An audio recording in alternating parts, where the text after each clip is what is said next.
something about that process of my body trying to fight that irregularity completely hijacked my life.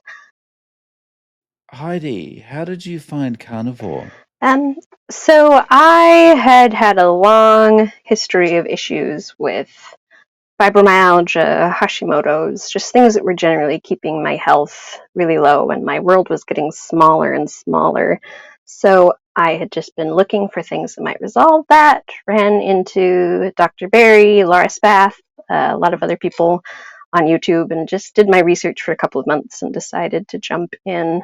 I'd been raised on a farm eating really high quality beef, and I had noticed when I'd left the farm that the quality of my eating experience was just not up to what I'd previously had. It didn't taste as good. It didn't make me feel as good. So I probably should have realized, but I was really into nutrition, so I did all the recommended things very precisely, long enough to pretty much tank my health. So I started carnivore in July of 2023, and when you and I last spoke, I'd been doing it for about 3 months. I'd lost about 30 pounds. I was feeling a lot better. I was really hopeful for the future, which I probably should have knocked on wood quite firmly because things started to go crazy from there, but it's actually been the best adventure I've ever been on, and carnivore was a really big part of that. Sometimes you think that finding something so life changing is going to just really expand your horizons, but what I found was that it kept my very quiet, small, neurodivergent world from disappearing. I kind of feel like if I hadn't been eating right already, that I really would have lost hope, and I fear that I might have actually done some drastic things. Um, but just after we talked in September 2023, I started having sinus problems in the fall. Fall in Texas, at least the part I'm in, can kind of be like second spring. So a lot of things were blooming. I was just really suffering. I ended up going to an ENT and finding out that the sinus polyps I'd had for a couple of years had completely blocked off my entire right maxillary sinus. So I wasn't able to breathe comfortably. It was affecting my sleep. Um, they did allergy testing. I reacted to pretty much half the things on the test. They offered me steroids and said, let's see if we can reverse this. But I really didn't want to stay on those long term, especially with everything I'd been learning about what diet could do. Um, at that time, also, as this took about a month to figure out, my mother, who had been dealing with stage 4 pancreatic cancer, went into the hospital with an infection that we were pretty sure was going to claim her life. So I just had to explain I couldn't seek care. I couldn't do the 3 times a week allergy injections. I was going to have to hop on a plane at any moment. Um, but my mother did stabilize. The steroids did nothing. The allergy stuff, I pretty much said I wasn't going to do that. So we opted for surgery. So in early 2024, I had surgery to go inside my sinus and cut everything out that was troubling me. It took a while to heal. It wasn't a very fun experience, but I was sticking to my diet the best I could and really hoping that I could finally start feeling all the benefits that I'd been told about. Because it had helped. I wasn't in pain, and I was extremely grateful for that, but I just wasn't functioning to the degree that I felt I should be able to. Um, Unfortunately, a few weeks after I had surgery, my mother did pass away, and it was a pretty traumatic experience. Um, Nothing will change the way you look at your life and your health the way watching someone else die will. I was there, thankfully, for about the last 24 hours of her life, and I had talked to her about diet and how, it was possible to slow down cancer, but it had spread to her gallbladder, her pancreas, her liver. Basically, by the time I knew enough to be able to offer anything, she couldn't tolerate food. She stopped being able to eat entirely over those last few weeks. They were desperate to get nutrition down her, but nothing was staying. And so I pretty much watched her digest her own stomach. And she'd become so emaciated. She was half the size I remembered her usually being. Just to watch someone be in that much pain and to slowly slip away was really hard. But it taught me so much about what I didn't want my family to go through, how important it was, because I have seen myself starting to go down the same road of health that she had been. A lot of the same issues with histamine, a lot of allergic reactions, a lot of problems just tolerating what should be normal everyday things. So the big question, of course, is did I manage to stay on carnivore during my grieving period? And the answer is it was a tooth and nail, minute by minute fight with myself. I really uncovered the depths to which sugar addiction had not had not gone away, just been quieted over the time that I'd managed to eat correctly. But I had to search inside my mind and my heart. Food is so important, but sometimes it's not enough just to know what you should eat. I had to realize that I wasn't ready to fully commit to giving up carbs for the rest of my life because I wasn't ready to understand that I had lost my mother, that she was really gone.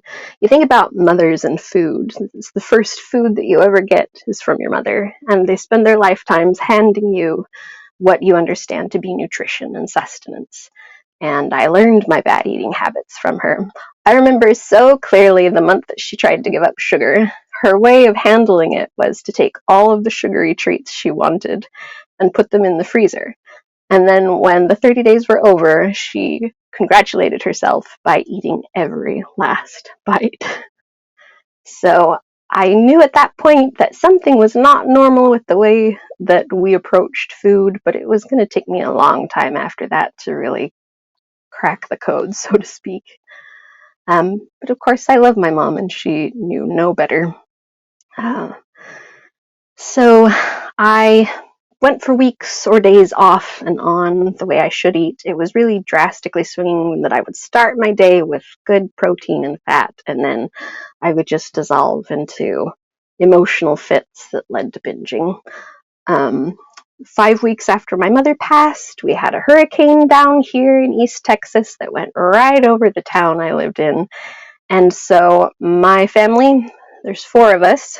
3 of us have ADHD, 2 are on the autistic spectrum. And so, as you can imagine, with no power and no public services, all of the routines and things that we depended on disappeared at the same time. And it also happened to be my husband's first week at a new job. So we had to just get out of town basically so that he could get some internet connection, which led us to discover the amazing brisket scene in Austin, Texas. Probably one of the best things to happen out of a terrible thing in my life. But, it kind of continued this pattern of all of us falling apart. I kept digging into my health. I was determined to try and resolve things. And as I increased my fat intake and got around the 75 to 80% mark, I started feeling a lot of the mental health benefits I'd been missing, but my energy still just wasn't recovering. So, at the end of a really hectic summer, I ended up getting a call from my ENT that I had lost contact with because you can't really grieve and heal at the same time in too many ways. And she asked me why I had disappeared and had I gone to a different surgeon to handle the tumor that she had found during surgery that had not been communicated to me. I guess I was a little naive. You'd think I would have learned more about cancer, but it was so quick with my mom. I didn't get a lot of chance to educate myself. But I'd always just assumed that when they talk about a benign tumor versus a cancerous tumor, that a benign tumor is nothing to worry about. It was probably just inert tissue that was growing irregularly. What I didn't realize is that the real distinction between the two is that in a benign tumor, there has already been cell change along the lines of cancer. It just hasn't created the ability to spread to other tissue yet. So They weren't able to get me into surgery right away. It wasn't a really drastic thing, but by the time I got to see a surgeon and everything else, it had started to eat into the bone above my teeth on this side. And I felt a real fear at that point and a real understanding of what my mother had been through, because something about that process of my body trying to fight that irregularity completely hijacked my life.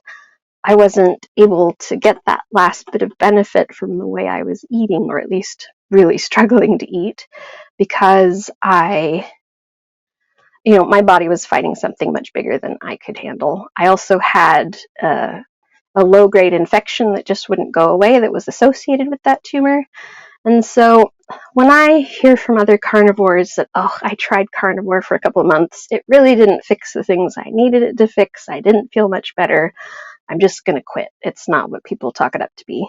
The message I would share is that while carnivore can do a great deal, there are some things that we have done enough metabolic or other damage to our bodies that it's not going to be able to fix it, or at least it's not going to be able to outpace the rate of decay in your quality of life. So I would encourage anybody who's embarking on this way of eating to, while there's an understandable distrust of doctors, to consider the other things that might be going on in your body that might be counteracting the benefits of eating cleanly. I didn't want to take the steroids. I didn't want to see the ENT after that first visit, but if she had not reached out and called me out of the kindness of her trying to reconnect and make sure that I was okay, I would not have figured out what was going on. And so I'm grateful, because human kindness sometimes trumps medical ego.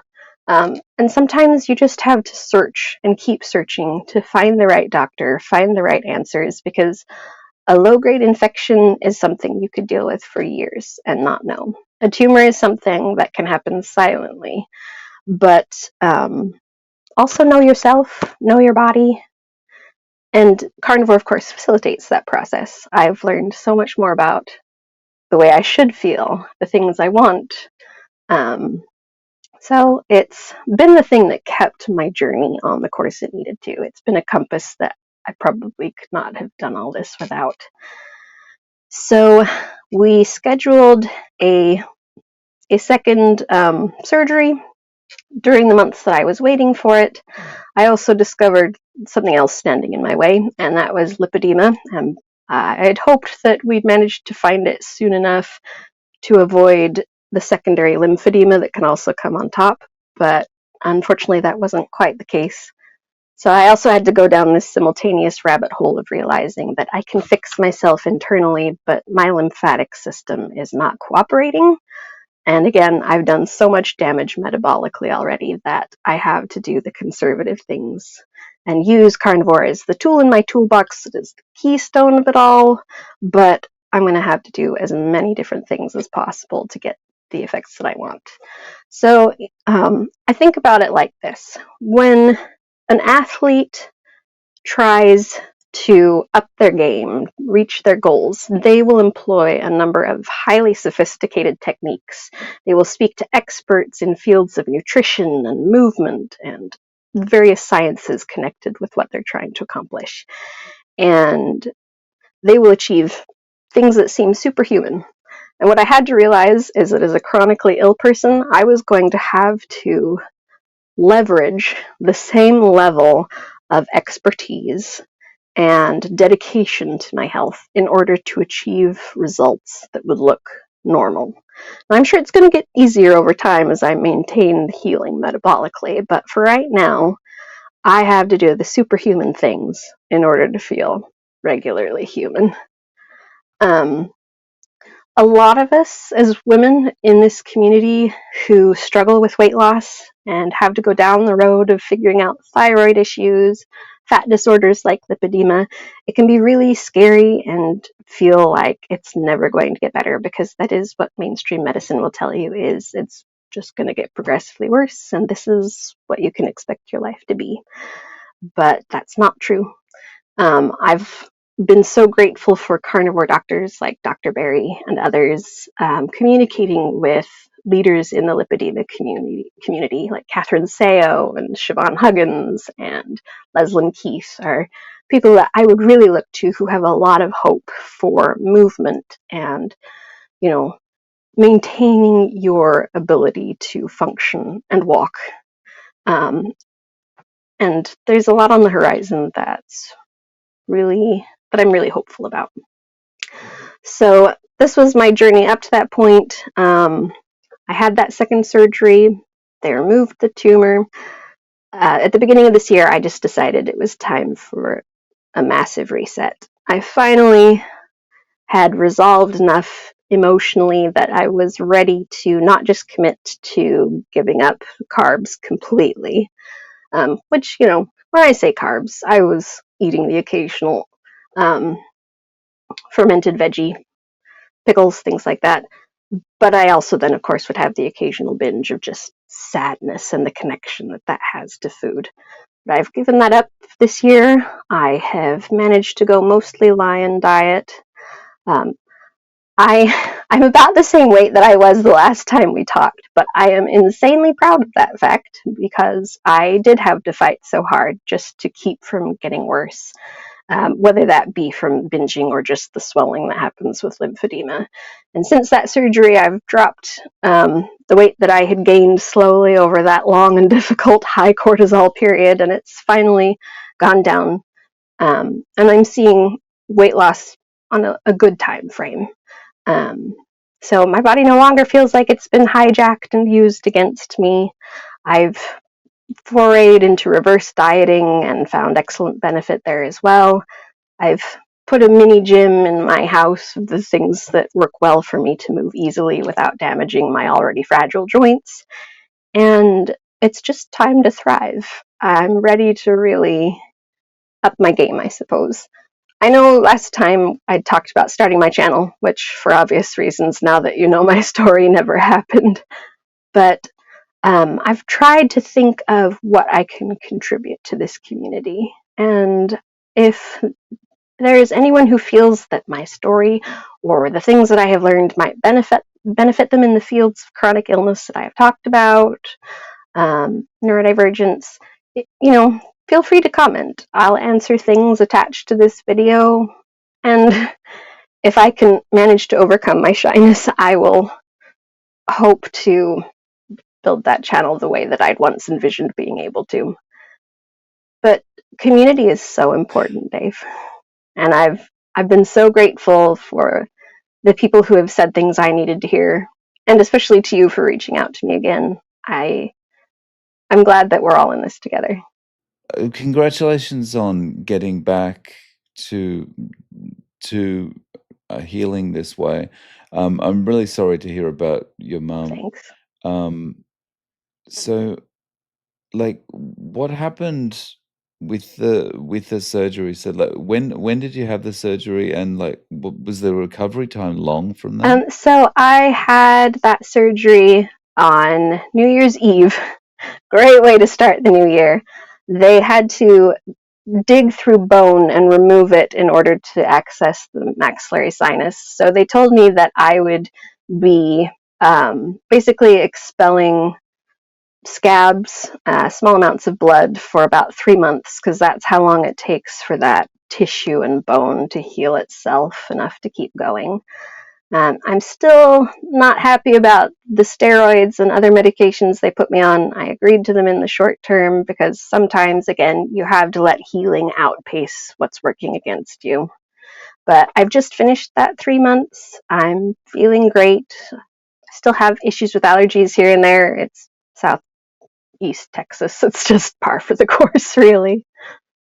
Your lymphedema, are you just kind of is it just diet and exercise you're using to work with that, or is there any other That's a therapies? great question. I have taken on all of the recommended conservative treatments for lipedema and lymphedema at this time.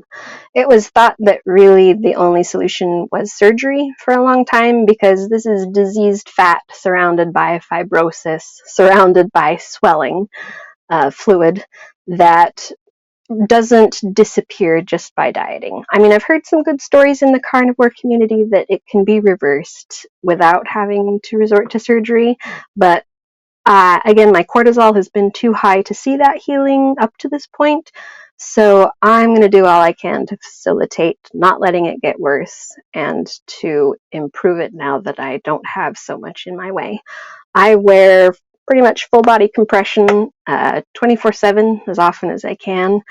I, through Bill Mott, got my hands on a vibration plate that keeps my lymphatic system moving smoothly. I bike when I can. I just try to keep moving, because if I don't, I will one day lose the ability. So it's something where I've built my toolbox and I'm comfortable with where it is. And so in terms of carnivore or lion, how are you eating day to day? So, the KISS principle, keep it simple, stupid. Otherwise, you will fall off.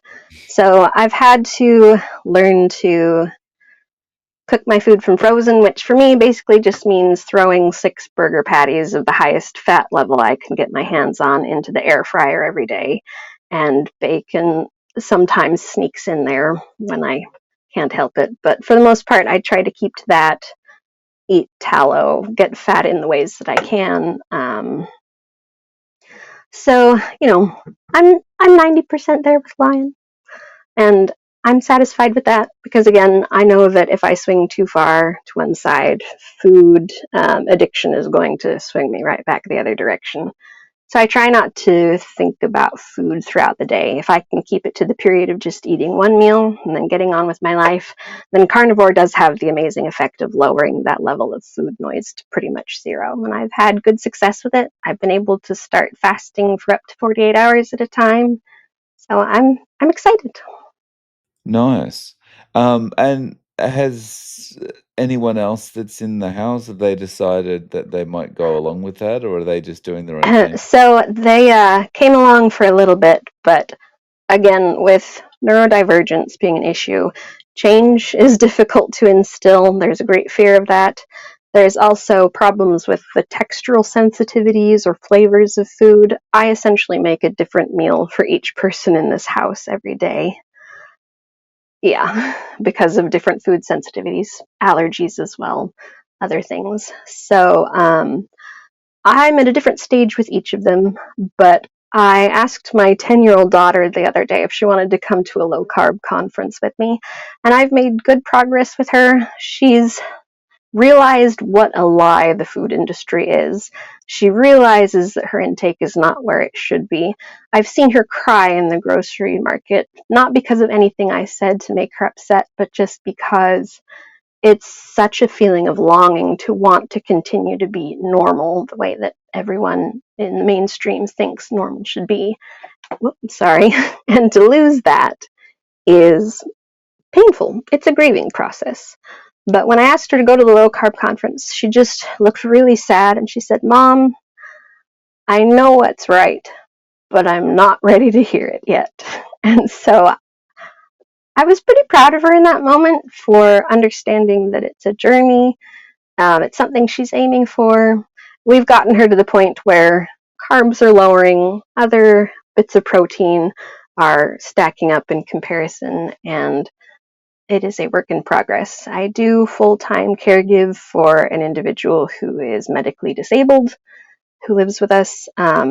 She's a wonderful part of our family, and she has tried carnivore and was hopeful that it would help, but in her case, not only was the sensory experience of only eating meat and giving up her favorite foods difficult, but she has done enough metabolic damage that she doesn't find any hope in diet and exercise being able to regain her mobility.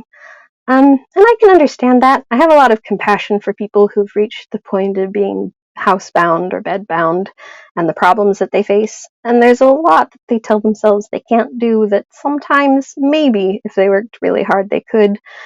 But along with the physical weight that weighs on them, there is this equal mental weight that is an insanely difficult hurdle to get past. They have already had to start with a baseline so much lower than everyone else, and they have been minimized and misunderstood for so long that the effort it took for them to try and be normal was already so massive that I can understand giving up hope. I've been on the edge of it myself, but I've found too many answers, too many good people to encourage me to let that into my life. So all I can really do is just hope to tell others what they need in the time that they need it. It's up to them to be ready or willing to hear it. And my husband, as far as his eating habits, um, he knows better, but he's not ready to try.